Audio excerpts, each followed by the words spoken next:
años mis padres me abandonaron en el reclamo de equipaje. Un extraño me salvó, y solo después de que murió supe que era un magnate oculto que me dejó $5.5 millones. Mis padres reaparecieron para demandarme por el dinero.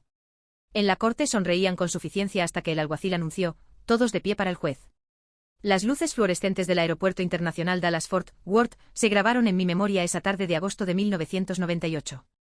Tenía 5 años, aferrada a un conejo de peluche desgastado, parada junto a una montaña de maletas en la cinta transportadora número 7 del reclamo de equipaje. Mi madre me dijo que esperara allí mientras iba a buscar un baño. Eso fue hace 3 horas. La seguridad del aeropuerto me encontró después de que los conserjes reportaron a un niño pequeño llorando cerca del equipaje no reclamado. La oficial Patricia Mitch tomó mi mano suavemente y preguntó dónde estaban mis padres. Le dije que mamá dijo que esperara. Que volvería enseguida. La oficial Mitch buscó durante 45 minutos antes de revisar los registros de estacionamiento. El Honda Accord plateado registrado a nombre de Linda y Frank Morrison había salido del aeropuerto exactamente 17 minutos después de que su vuelo desde Phoenix aterrizara. Lo habían planeado. Más tarde los documentos judiciales revelarían que mis padres habían discutido abandonarme durante semanas. Mi padre había perdido su trabajo. Mi madre quería mudarse a California para seguir una carrera de actuación. Una hija de 5 años no encajaba en su nuevo plan de vida. Pensaron que alguien me encontraría y me colocarían en cuidado de crianza, y ellos podrían desaparecer sin la carga de un hijo que nunca quisieron en primer lugar. Pero Arthur Pennington me encontró primero. Arthur tenía 72 años, regresaba de visitar a su hija en Arizona. Observó mientras la oficial Mitch intentaba calmarme, fue testigo de mis lágrimas y confusión, y algo en él se negó a seguir caminando. Se acercó al oficial y preguntó qué pasaría conmigo. Ella le explicó el proceso. Servicios de protección infantil, colocación de emergencia en hogar de acogida, intentos de localizar a la familia. Arthur preguntó si había otra opción. Perdí a mi esposa hace 2 años, le dijo a la oficial Mitch. Mi casa está demasiado silenciosa. Mi hija vive al otro lado del país. Soy un contador jubilado con un historial limpio y suficiente espacio en mi vida para alguien que necesita un hogar. El sistema no suele funcionar así. La custodia de emergencia requiere verificaciones de antecedentes, estudios del hogar, montañas de papeleo. Arthur comenzó el proceso de inmediato. Contrató a un abogado, se sometió a verificaciones de antecedentes, abrió su casa para la inspección. El proceso tomó 3 meses de colocación temporal en hogar de acogida antes de que se convirtiera en mi tutor legal. En menos de 18 meses, me había adoptado completamente. Arthur vivía en una modesta casa de 2 dormitorios en un tranquilo suburbio de Dallas. Nada en su estilo de vida sugería riqueza. Conducía un Buick de 15 años, compraba en supermercados de descuento y usaba los mismos 3 suéteres de cuello redondo en rotación. Me enseñó a leer usando libros de la biblioteca pública. Cenábamos juntos todas las noches a las 6, y siempre me preguntaba sobre mi día como si cada detalle importara enormemente. Nunca intentó reemplazar a mis padres. Cuando le pregunté sobre ellos durante esos primeros meses, Arthur respondió, honestamente, tomaron una decisión que te lastimó profundamente. Eso es culpa de ellos, no tuya. Te mereces algo mejor y voy a asegurarme de que lo tengas. Yo lo llamaba papá Arthur. Él me llamaba su segunda oportunidad para hacer la vida bien. La escuela se convirtió en mi santuario. Arthur asistía a cada reunión de padres y maestros, a cada obra de teatro escolar, a cada feria de ciencias. Me ayudaba con la tarea en la mesa de la cocina, explicando pacientemente la división larga y las reglas gramaticales. Cuando luchaba con la comprensión lectora en 2º grado, él leía conmigo cada noche hasta que las palabras empezaron a tener sentido. Para 4º grado, ya leía 3 niveles por delante. Arthur trabajaba medio tiempo como consultor para pequeños negocios, lo suficiente para mantenernos cómodos pero sin lujos.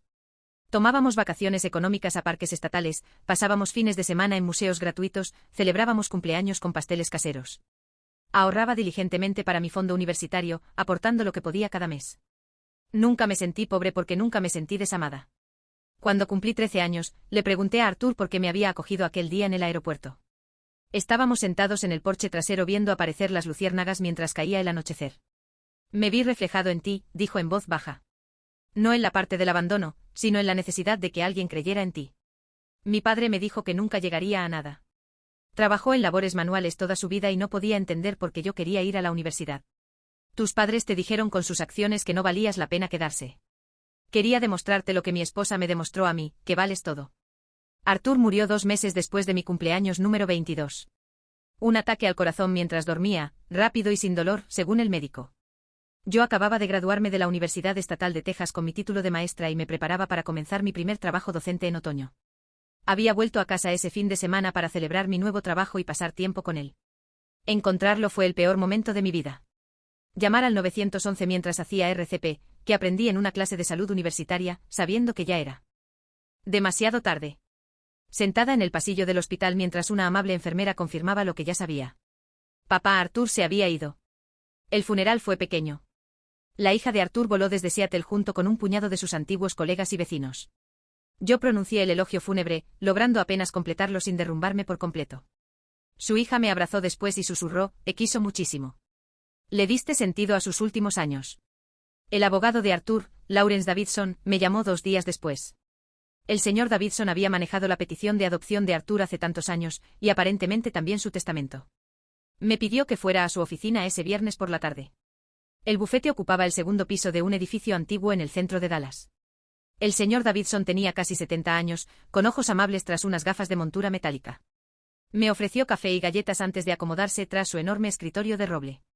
Su padre era un hombre muy reservado, comenzó el señor Davidson. Lo que estoy a punto de contarle podría resultarle una gran sorpresa. Deslizó una carpeta sobre el escritorio. Dentro había estados financieros, escrituras de propiedades y carteras de inversión.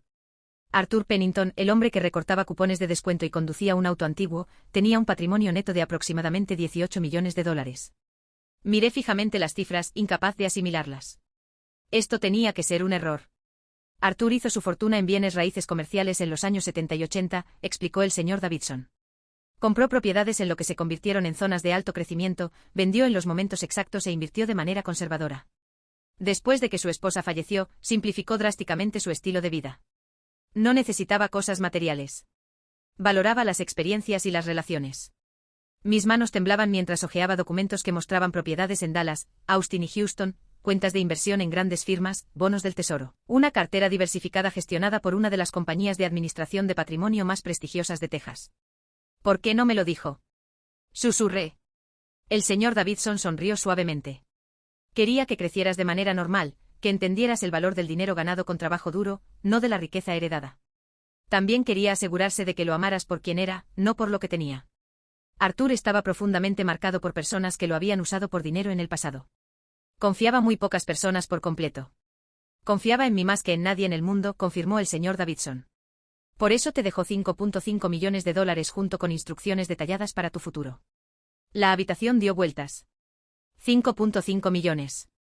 Yo era un estudiante universitario trabajando medio tiempo en la librería del campus, comiendo fideos instantáneos 3 noches a la semana. El señor Davidson me explicó los detalles. 2 millones estaban en un fideicomiso al que podía acceder inmediatamente para educación, vivienda y gastos de emergencia. Los 3.5 millones restantes se distribuirían con el tiempo, 1 millón cuando cumpliera 25, otro millón a los 30, y el resto a los 35. Arthur había establecido pautas que me animaban a buscar un trabajo significativo, continuar mi educación y usar el dinero para ayudar a otros. El resto de su patrimonio va a varias organizaciones benéficas, y a su hija, dijo el señor Davidson. Él se aseguró de que todos los que le importaban estuvieran atendidos. Pero tú eras su prioridad. Pasó los últimos 15 años de su vida asegurándose de que tu futuro estuviera protegido. Lloré en esa oficina durante 20 minutos mientras el señor Davidson me pasaba discretamente pañuelos y no decía una palabra. Cuando finalmente me serené, me entregó un sobre más. Arthur escribió esto para que lo leas después de que se resolvieran los detalles legales. Tómate tu tiempo con esto. Esperé hasta volver a mi apartamento para abrir la carta. La letra familiar de Arthur cubría 3 páginas. Mi querida niña, si estás leyendo esto, ya no estoy y acabas de enterarte de que no estaba tan arruinado como fingía. Espero que puedas perdonar el engaño de un viejo. Quería darte algo más valioso que dinero. Una infancia normal donde fueras amada por ti misma, no por lo que pudieras heredar. Tus padres biológicos te abandonaron en ese aeropuerto porque te veían como una carga. Quiero que entiendas con cada fibra de tu ser que nunca fuiste una carga para mí. Fuiste una bendición, un regalo, la mayor alegría de mis últimos años. Este dinero es tuyo para que lo uses con sabiduría. Confío en tu criterio porque te he visto crecer hasta convertirte en una joven reflexiva, compasiva e inteligente. Termina tu educación. Construye una vida que te brinde satisfacción. Ayuda a otros cuando puedas. Enamórate de alguien que vea tu valor. Crea la familia que merecías desde el principio. Y recuerda, siempre eres digna de amor. Siempre eres suficiente. Siempre vales la pena para quedarse. Todo mi amor, papá Arthur. Guardé esa carta en el cajón de mi mesita de noche durante años. En días difíciles, la releía y recordaba que alguien me había elegido. Alguien se había quedado. Graduarme de la Universidad Estatal de Texas se sintió agridulce sin Arthur allí para verme cruzar ese escenario. Pero me gradué summa cum laude con mi título de maestra, impulsada por la determinación de hacerlo sentir orgulloso. Acepté un puesto enseñando tercer grado en una escuela primaria en un vecindario de bajos ingresos de Dallas. El dinero que Arthur me dejó significó que podía elegir un trabajo basado en la pasión en lugar del salario. Enseñar se convirtió en mi vocación. Trabajé con niños que me recordaban a mí misma, aquellos que necesitaban que alguien creyera en ellos, que viera más allá de sus circunstancias y reconociera su potencial. Usé parte de mi herencia para llenar mi aula con libros, materiales y recursos que el presupuesto escolar no podía cubrir. Cada estudiante recibía reconocimiento en su cumpleaños. Nadie pasaba hambre durante el almuerzo. Las excursiones se hicieron posibles. Los padres de mis estudiantes me llamaban señorita Emma, sin saber que yo podía permitirme vivir en cualquier lugar, hacer cualquier cosa. Alquilaba un apartamento modesto, conducía un auto usado confiable y vivía cómodamente, pero sin lujos. Arthur me había enseñado que la riqueza no se trataba de lo que exhibías, sino de lo que podías hacer por los demás. Tenía 26 años, terminando mi cuarto año como maestra, cuando Linda y Frank Morrison me encontraron. 28 años antes, habían abandonado a su hija de 5 años en un aeropuerto y desaparecido. Se habían mudado a Los Ángeles, donde mi madre trabajó en varios empleos de restaurante mientras fracasaba en lanzar una carrera como actriz. Mi padre alternaba entre trabajos de construcción y el desempleo. Habían tenido otro hijo, un varón, cuando yo tenía 8 años. Lo criaron mientras olvidaban que yo existía, hasta que se enteraron de la muerte de Arthur y de mi herencia. Nunca sabré cómo se enteraron. Tal vez habían seguido mínimamente mi rastro a lo largo de los años. Quizás alguien que conocían vio el obituario de Arthur, que mencionaba a su hija adoptiva. Tal vez contrataron a un detective privado una vez que se dieron cuenta de que podría haber dinero de por medio. Se presentaron en mi escuela un martes por la tarde de abril. La directora me llamó a la oficina durante mi periodo de planificación. 2 personas que apenas reconocía estaban sentadas en la sala de espera. Mi madre había subido de peso y parecía mayor que sus 52 años. Mi padre estaba quedándose calvo, su rostro curtido y cansado. Emma, dijo mi madre poniéndose de pie con lágrimas en los ojos. Dios mío, Emma, ¿realmente eres tú? El director parecía confundido. Señorita Emma, ¿conoce a estas personas? Son mis padres biológicos, dije sin emoción. Los que me abandonaron en el DFW cuando tenía 5 años. Mi madre se estremeció. Mi padre aclaró su garganta. Nos gustaría hablar contigo, dijo en privado, si es posible. Acepté reunirme con ellos en una cafetería después de la escuela, más que nada por mórbida curiosidad. ¿Qué podrían tener que decir después de casi 2 décadas? Llegaron con un abogado. Ahí supe que esto no se trataba de reconectar. Esto era por dinero. Su abogado, un hombre de aspecto astuto con un traje caro, expuso su posición. Como mis padres biológicos, argumentaron que tenían derecho a una parte de mi herencia. Habían pasado por tiempos difíciles. Tenían otro hijo que mantener. Facturas médicas, deudas de tarjetas de crédito. Arthur Pennington había sido un extraño que les robó a su hija y luego la manipuló para que creyera que no era deseada. Eran jóvenes y estaban luchando cuando me dejaron en ese aeropuerto, pero nunca dejaron de amarme. Escuché esta ficción con creciente furia. Me abandonaron, dije en voz baja. Me dejaron junto a un carrusel de equipaje y se fueron. Eligieron hacer eso. Estábamos desesperados, suplicó mi madre. Estábamos en bancarrota, asustados, ahogándonos. Pensamos que estarías mejor en el sistema. Que alguien te adoptaría y te daría más de lo que nosotros podíamos. Alguien sí me adoptó. Él me dio todo. Amor, estabilidad, educación y sí, seguridad financiera. Nada de eso vino de ustedes. Su abogado intervino. La ley de Texas reconoce los derechos de los padres. Usted es su hija biológica. Creemos poder presentar un argumento convincente de que tienen derecho a una compensación por los años en que se les privó de criarte. Tú no te privaste de nada. Elegiste irte. Éramos jóvenes y cometimos un error. Mi padre dijo, ¿merece todo el mundo una segunda oportunidad? Miré a estos extraños que habían contribuido con ADN pero nada más a mi vida. Arthur me dio todo lo que ustedes se negaron a dar. Él estuvo presente cada día. Él me eligió a mí. Ustedes se eligieron a sí mismos. Estamos preparados para presentar una demanda, dijo su abogado. Preferiríamos resolver esto amistosamente. ¿Cuánto?, pregunté fríamente. $2 millones sería justo, respondió el abogado. Considerando las circunstancias, me levanté. Nos vemos en la corte. Presentaron su demanda 3 semanas después. Morrison contra Morrison. Un caso de mis padres biológicos demandándome por una parte de la herencia del hombre que realmente me crió. Su argumento legal se centraba en la alienación parental, alegando que Artur me había influenciado injustamente en su contra y se había enriquecido con el papel que debería haber sido suyo. Contraté a Verónica Chen, una de las mejores abogadas de derecho familiar en Dallas. Había manejado casos de custodia complejos y no se intimidaba por tácticas litigiosas agresivas. No tienen mucho caso, me dijo Verónica en nuestra primera reunión. Los derechos parentales fueron legalmente terminados cuando Artur te adoptó. No pueden reclamar derecho a bienes de alguien con quien no tenían relación. Entonces, ¿por qué están haciendo esto? Porque los juicios son costosos y estresantes. Esperan que llegues a un acuerdo solo para que desaparezcan. Es una extorsión. Me negué a llegar a un acuerdo. Mis padres no me habían dado nada. Me habían dejado traumatizado y solo en una terminal del aeropuerto. Artur me había dado todo, y honraría su legado protegiendo aquello por lo que tanto había trabajado. La demanda afectaba cada aspecto de mi vida. Mi directora me llevó aparte una tarde, preocupada por el estrés que soportaba. Varios padres se habían enterado del caso por las noticias locales y preguntaron si necesitaba apoyo. Mis colegas profesores se unieron a mi alrededor, llevándome café durante los interrogatorios difíciles y cubriendo mis clases cuando tenía que reunirme con Verónica. Pero la peor parte fue la atención mediática. Una cadena de televisión local se hizo eco de la historia. Asterisco: niña abandonada hereda millones. Padres biológicos demandan asterisco. El titular sonaba a telenovela, no a mi vida real. Los periodistas llamaron a mi escuela, aparecieron en mi edificio, intentaron entrevistar a vecinos y antiguos profesores. Mis padres dieron entrevistas retratándose como víctimas desconsoladas, separadas de su amada hija por un hombre rico con intereses ocultos. Vi una de esas entrevistas en la oficina de Verónica, revolviéndoseme el estómago mientras mi madre se secaba los ojos y hablaba de la hija que perdió hace tantos años. Es convincente, dije con amargura. Casi parece que ella misma se lo cree. Los narcisistas a menudo lo hacen, respondió Verónica. Reescriben la historia en sus propias mentes hasta que creen genuinamente su versión de los hechos. Tu madre probablemente se ha convencido a sí misma de que abandonarte fue un sacrificio noble, no un acto egoísta.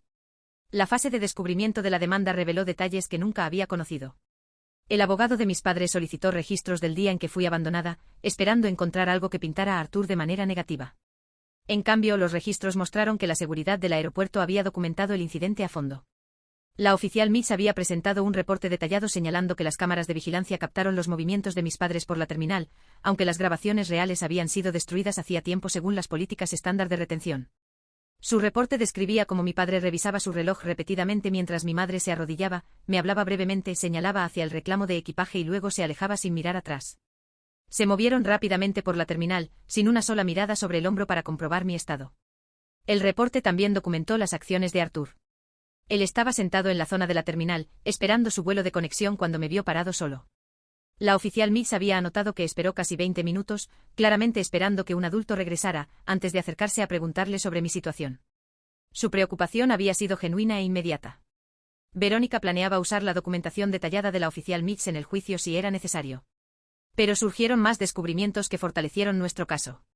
Mis padres habían salido de Phoenix con una deuda significativa en sus tarjetas de crédito y habían declarado bancarrota 6 meses después de abandonarme. Le dijeron a los acreedores que no tenían dependientes. Cuando solicitaron asistencia gubernamental en California, se declararon sin hijos. Cada documento oficial que presentaron durante 2 décadas indicaba que solo tenían un hijo, mi medio hermano menor. No solo te abandonaron físicamente, explicó Verónica. Te borraron por completo de sus vidas. Tomaron decisiones deliberadas y repetidas para fingir que no existías. Esto no fue un momento de crisis del que se arrepintieran. Esta fue una decisión sostenida. La declaración jurada de mi padre fue particularmente reveladora. Bajo juramento admitió que discutieron dejarme en el aeropuerto durante varias semanas antes de hacerlo realmente. Él afirmó que fue idea de mi madre, pero él había accedido porque no podían permitirse alimentar a otra boca. Cuando Verónica preguntó por qué no habían considerado opciones legales, como entregarme a servicios de protección infantil a través de canales oficiales, no tuvo respuesta. Solo necesitábamos un nuevo comienzo, dijo, como si yo fuera un viejo sofá que habían dejado en la acera. El costo emocional fue enorme. Pasé años en terapia durante mi adolescencia, procesando el abandono y construyendo apegos saludables. Artur se aseguró de que tuviera acceso a una buena atención de salud mental, comprendiendo que el trauma no desaparece solo porque te amen en el presente. Ahora todo ese viejo dolor resurgió. Tuve pesadillas sobre aeropuertos, sobre ser dejado atrás, sobre que Artur no estuviera allí cuando despertaba. Mis estudiantes notaron que no era yo misma.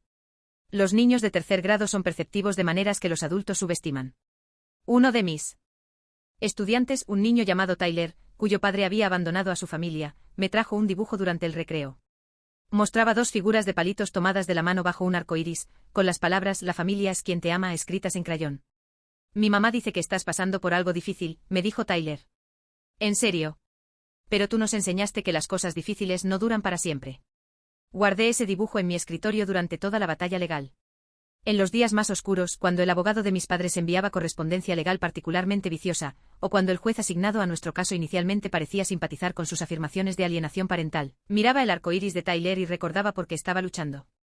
No solo por mí, sino por cada niño que necesitaba saber que la familia de verdad te elige todos los días. El caso se prolongó durante 10 meses. Declaraciones, solicitudes de documentos, intentos de mediación que no llegaron a ninguna parte. Mis padres juegan la carta de víctimas constantemente. Pobres padres luchadores que cometieron un error y perdieron a su hija para siempre. Alegaron que me buscaron, pero no pudieron encontrar ningún registro. Pintaron a Arthur como un oportunista adinerado que se aprovechó de su crisis temporal. Nada de eso era cierto, pero su abogado era hábil construyendo narrativas. Mi madre lloró durante su declaración, hablando de cuánto me había extrañado, cómo pensaba en mí cada día. Podría haber sido conmovedor si no hubiera leído los documentos judiciales, que demostraban que habían luchado activamente para evitar que alguien los localizara después de abandonarme. Mi padre afirmó que había querido regresar por mí, pero que mi madre había insistido en que era mejor dejarme ir.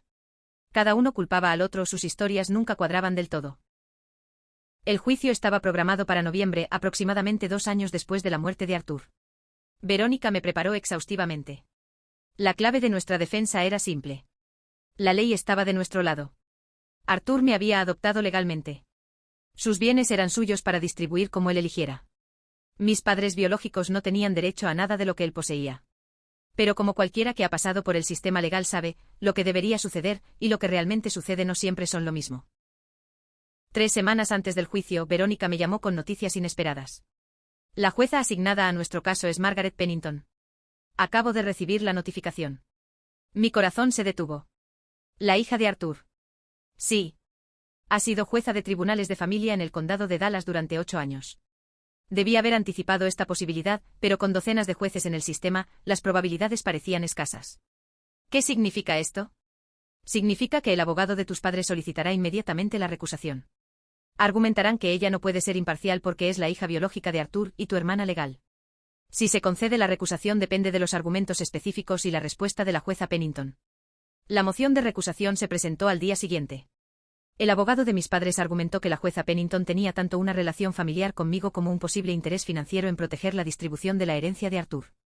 Verónica presentó una respuesta, señalando que la jueza Pennington ya había recibido su herencia de la propiedad de Arthur de manera independiente, no tenía ningún interés financiero en mi parte y era profesionalmente capaz de mantener la imparcialidad. La audiencia de recusación tuvo lugar 2 semanas antes del juicio programado. La jueza Pennington presidió su propia audiencia, lo cual era el procedimiento estándar. Escuchó ambos argumentos con atención, su rostro neutral y profesional. Señor Harris, se dirigió al abogado de mis padres. Usted argumenta que mi relación con la acusada crea una apariencia de parcialidad. Reconozco que Arthur Pennington fue mi padre y que legalmente adoptó a Emma Morrison. Sin embargo, tuve contacto mínimo con Emma durante su infancia, ya que yo vivía en Arizona mientras ellos vivían en Texas. La herencia de mi padre se resolvió independientemente de estos procedimientos. No tengo ningún interés financiero en el resultado de este caso. La pregunta ante este tribunal es puramente legal: ¿tienen los demandantes un reclamo válido sobre los bienes distribuidos mediante una adopción y testamento ilegales? Mis sentimientos personales sobre mi padre no cambian los estándares legales que se aplican. Hizo una pausa, revisando sus notas. Sin embargo, también reconozco que incluso la apariencia de improcedencia puede socavar la confianza pública en el sistema judicial. Señor Harris, estoy denegando su moción de recusación, pero estoy dejando clara mi razonamiento para el registro. Si consideras que mis decisiones durante el juicio demuestran un sesgo real en lugar de interpretación legal, tendrás bases para apelar, pero no me apartaré del caso basándome en especulaciones sobre cómo podría fallar. El abogado de mis padres parecía frustrado, pero no tuvo más remedio que aceptar la decisión. El juicio se llevó a cabo en la Corte del Distrito 68 del Condado de Dallas. El Palacio de Justicia era un edificio imponente en el centro, todo mármol y autoridad. Me vestí de manera conservadora, blazer azul marino, blusa blanca, joyas mínimas. Verónica me había entrenado en la conducta en la sala del tribunal, tranquila, serena, segura. Mis padres llegaron con su abogado y varias personas que no reconocí, presumiblemente testigos de carácter. Mi madre llevaba un vestido apropiado para la iglesia y cargaba una Biblia. Mi padre llevaba un traje que no le quedaba bien. Claramente también habían sido entrenados en presentación. El alguacil se paró al frente mientras todos tomábamos asiento. Todos en pie por la honorable jueza Margaret Pennington. La jueza Pennington entró por la puerta lateral con su toga negra, su cabello plateado recogido en un elegante moño. Tenía 65 años, la única hija de Arthur, la hija que había vivido en Arizona y voló a casa para su funeral. A pesar de la audiencia de recusación, verla en el estrado aún se sentía surrealista. La jueza Pennington tomó asiento y revisó el archivo del caso. Cuando levantó la vista, su mirada recorrió la sala del tribunal con una autoridad serena. Este tribunal ahora escuchará los argumentos en Morrison contra Morrison. Señor Harris, usted representa a los demandantes. Sí, su señoría. Presente su caso. Lo que siguió fueron 3 horas del abogado de mis padres tratando de construir un caso de por qué 2 personas que habían abandonado a su hija merecían dinero del hombre que la crió. Argumentó angustia emocional, pérdida del consorcio parental y dificultades financieras. Presentó a mis padres como víctimas de las circunstancias, a quienes les habían robado a su hija un extraño adinerado con recursos que ellos no podían igualar. El juez Pennington escuchó sin expresión, ocasionalmente haciendo preguntas directas que revelaban la debilidad en sus argumentos. Señor Harris, usted sabe que sus clientes nunca fueron acusados de abandono infantil. Sí, su señoría. Cooperaron con las autoridades y cooperaron desapareciendo a California, y sin proporcionar una dirección de reenvío. Estaban luchando, su señoría. Tomaron una mala decisión en un momento de crisis. Una crisis que resolvieron mudándose al otro lado del país y comenzando de nuevo sin su hija. Eran jóvenes. Tenían 24 y 26 años, suficientemente mayores para ser responsables de sus decisiones. El abogado cambió a argumentos emocionales. Llamó a mi madre al estrado, donde declaró entre lágrimas sobre extrañarme, lamentar su decisión, querer una relación. Alegó que Arthur le había impedido contactarme, aunque no pudo explicar por qué nunca intentó comunicarse a través de canales oficiales. Las preguntas del juez Pennington atravesaron la actuación. Señora Morrison, ¿alguna vez presentó una petición para recuperar la custodia de su hija? No sabía cómo, su señoría. No consultó a un abogado. No podíamos pagar uno. Sin embargo, se mudaron a Los Ángeles, tuvieron otro hijo y mantuvieron un hogar durante 19 años sin intentar nunca contactar a Emma. Mi madre luchó por encontrar una respuesta. Pensé que era mejor para ella. Pensé que era feliz, pero ahora que ha heredado dinero, han decidido que es hora de reconectar. No se trata de eso. Entonces explíquele a este tribunal por qué presentaron esta demanda apenas unos meses después de enterarse de la muerte de mi padre y de la herencia de Emma. Silencio. Cuando le llegó el turno a Verónica, desmontó metódicamente cada argumento. Presentó documentación del abandono en el aeropuerto de FW, los informes policiales, los procedimientos de custodia de emergencia. Mostró los meticulosos registros de Arthur sobre mi crianza, expedientes escolares, citas médicas, actividades extracurriculares. Demostró su inversión financiera constante en mi futuro mediante contribuciones regulares a mi fondo universitario. Me llamó al estrado. Testifiqué sobre el amor de Arthur, su dedicación, su elección deliberada de vivir modestamente mientras aseguraba que mis necesidades fueran cubiertas. Expliqué cómo me enseñó el valor de la educación, el trabajo duro y la compasión. Describí la carta que me había dejado, sus razones para mantener su riqueza en privado. ¿Arthur Pennington habló alguna vez negativamente de tus padres biológicos?, preguntó Verónica. Nunca. Me dijo que habían tomado una decisión que me lastimó, pero nunca los criticó ni intentó envenenarme contra ellos. Se centró en construir nuestra vida juntos. ¿Te animó a buscarlos? Dijo que si alguna vez quería encontrarlos, apoyaría esa decisión. Yo elegí no hacerlo. ¿Por qué? Porque me habían abandonado y Arthur me había elegido a mí. Él era mi padre en todo lo que importaba. El abogado de mis padres intentó sacudir mi testimonio en el contrainterrogatorio, sugiriendo que Arthur me había manipulado o influenciado mis recuerdos. La jueza Pennington cortó esa línea de preguntas. Señor Harris, la testigo tenía 5 años cuando fue abandonada. Sus recuerdos de ese evento no requieren manipulación. Ella recuerda lo que sucedió porque fue traumático. El juicio concluyó tarde en el segundo día. La jueza Pennington anunció que revisaría toda la evidencia y emitiría un fallo en un plazo de 2 semanas. Se levantó la sesión. Mientras todos salían, mi madre intentó acercarse a mí en el pasillo. Verónica la interceptó con suavidad. Señora Morrison, debe hablar con su abogado sobre el contacto apropiado. Mi madre me miró con ojos desesperados. Emma, por favor. Somos familia. No, dije en voz baja. No lo somos. La familia se presenta. La familia se queda. Ustedes son extraños que comparten mi ADN. El fallo llegó 12 días después. Verónica me llamó a la escuela durante el almuerzo, apenas conteniendo su emoción. Necesitas sentarte para esto. La decisión de la jueza Pennington tenía 32 páginas y era absolutamente devastadora.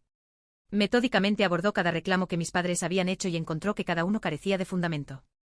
Citó la ley de Texas sobre adopción, terminación de derechos parentales y distribución de patrimonio. Hizo referencia a precedentes legales de hasta 40 años atrás, pero la sección más poderosa fue personal. La jueza Pennington escribió sobre el carácter de su padre, su consideración cuidadosa al elegir adoptarme, su dedicación a brindar cuidado estable y amoroso. Señaló que Arthur podría simplemente haber reportado mi abandono y alejarse, pero eligió darle un hogar a una niña traumatizada. Se dirigió directamente a mis padres en su conclusión. La afirmación de los demandantes de que fueron privados de su relación parental por la intervención de Arthur Pennington es poco sincera en el mejor de los casos y fraudulenta en el peor. Se privaron a sí mismos de esa relación cuando eligieron conscientemente abandonar a su hija de 5 años en un lugar público y huir de la jurisdicción. Ningún tribunal puede restaurar lo que renunciaron voluntariamente. La demanda fue desestimada con prejuicio, lo que significa que no podían volver a presentarla. Además, la jueza Pennington ordenó a mis padres pagar mis honorarios legales, que habían superado los $120,000. Ella señaló que su demanda era frívola y parecía motivada únicamente por la ganancia financiera. Mis padres presentaron una apelación. Fue denegada. Intentaron llevar su caso a un tribunal superior. Eso también fue denegado. Finalmente, casi 2 años después de que aparecieran por primera vez en mi escuela, la batalla legal terminó por completo. Nunca volví a saber de ellos. La vida continuó. Seguí enseñando, seguí usando mis recursos para ayudar a los estudiantes que necesitaban apoyo. Establecí un fondo de becas en nombre de Arthur para estudiantes de entornos difíciles que mostraban promesa académica y buen carácter. La receptora del primer año fue una chica llamada Ashley, cuya madre estaba en prisión y cuya abuela la criaba con ingresos por discapacidad. Para cuando tenía 30 años, Ashley se había graduado de la universidad comunitaria y estaba trabajando para obtener su título en trabajo social. Conocí a mi esposo cuando tenía 29 años. Daniel era profesor de ciencias en la secundaria, amable y paciente, con un humor sarcástico y un profundo compromiso con sus estudiantes. Nos conectamos por nuestra creencia compartida de que la educación podía cambiar vidas. Le conté sobre Arthur en nuestra tercera cita, queriendo que entendiera de dónde venía. Suena como si fuera un hombre increíble, dijo Daniel. Fue todo mi mundo durante 16 años. Me alegro de que te encontrara en ese aeropuerto. Me alegro de que decidiera que yo valía la pena quedarse. Daniel me propuso matrimonio un año después en el Arboretum de Dallas, el lugar favorito de Arthur. Habíamos esparcido sus cenizas allí según sus deseos, bajo el roble donde él solía leerme los sábados por la tarde. Nos casamos en una pequeña ceremonia con amigos cercanos y un juez de familia jubilado oficiando. La jueza Margaret Pennington se había retirado el año anterior y se había convertido en una presencia muy querida en mi vida, la hermana que nunca había tenido realmente pero que compartía mi amor por el hombre. ¿Qué me había salvado? Mi padre estaría tan orgulloso de ti, me dijo Margaret en la recepción. Te convertiste exactamente en quien él esperaba que fueras. Ahora tengo 34 años. Daniel y yo tenemos 2 hijas, Grace, que tiene 6, y Lucy, que tiene 3. Vivimos en el mismo modesto suburbio de Dallas donde Arthur me crió, a solo 3 calles de su antigua casa. Mis hijas visitan regularmente el roble del abuelo Arthur, donde les cuento historias sobre el hombre que me enseñó que la familia no se trata de biología. Sigo enseñando 3er grado. Tendré acceso a la parte final de mi herencia el próximo año cuando cumpla 35. Daniel y yo hemos hablado de usarla para abrir un centro de aprendizaje para jóvenes en riesgo, un lugar donde niños como yo una vez fui puedan encontrar apoyo, tutoría y adultos que crean en su potencial. A veces pienso en mis padres biológicos. Ya no los odio. Los compadezco. Se perdieron conocerme, verme crecer en la persona en que Arthur me ayudó a convertirme. Eligieron el dinero por sobre la conexión, la codicia por sobre la gracia. Aparecieron exigiendo lo que nunca se ganaron y se fueron con nada más que deudas legales y el conocimiento de que su hija construyó una vida hermosa sin ellos. Arthur solía decirme que la mejor venganza es vivir bien. Tenía razón en eso como en la mayoría de las cosas. No necesito vengarme de Linda y Frank Morrison. Su castigo es saber que arrojaron algo precioso que otra persona atesoró. Cada noche arropo a mis hijas en la cama y les digo que las amo. Me aseguro de que sepan que son deseadas, valoradas y que vale la pena quedarse por ellas. Les muestro con acciones lo que Arthur me mostró. Que elegir a alguien cada día es lo que te hace familia. La semana pasada, Grace me preguntó por el hombre en el marco de mi mesita de noche. La vieja fotografía de Arthur sosteniéndome a los 5 años en el zoológico. Ese es el abuelo Arthur, le dije. Él fue mi papá y fue la mejor persona que he conocido. ¿Dónde está ahora? Se fue, cariño. Pero me dejó algo más valioso que cualquier otra cosa en el mundo. ¿Qué? Me dejó sabiendo que yo valía la pena ser amada. Y ese es un regalo que les daré a ti y a tu hermana cada día de mi vida. Ella lo pensó seriamente como lo hacen los niños de 6 años. ¿Tus primeros padres te amaban? No creo que supieran cómo, dije honestamente. Pero el abuelo Arthur me amó lo suficiente por todos. Grace me abrazó fuerte. Me alegro de que el abuelo Arthur te encontrara. Yo también, cariño. Yo también. A veces en días difíciles cuando enseñar se siente abrumador o la paternidad se siente imposible, saco la carta de Arthur y releo las palabras que escribió hace tantos años. El papel está gastado ahora, desgastado por incontables lecturas, pero el mensaje sigue claro. Siempre valí la pena ser amada. Siempre fui suficiente. Siempre valí la pena quedarse. Un extraño en un aeropuerto demostró eso a una niña asustada de 5 años. Paso mi vida demostrándoselo a otros. Esa es la herencia que más importa. No el dinero o no la seguridad, sino la certeza absoluta de que fui elegida. Que alguien me miró y decidió que yo valía todo. Mis padres regresaron exigiendo pago por el ADN que contribuyeron. Pero la verdadera paternidad no es biología. Es estar presente. Es quedarse. Es elegir a alguien cada día, incluso cuando es difícil. Arthur Pennington me enseñó esa lección en la cinta transportadora número 7 de reclamo de equipaje en el Aeropuerto Internacional Dallas-Fort Worth, una tarde de agosto de 1998.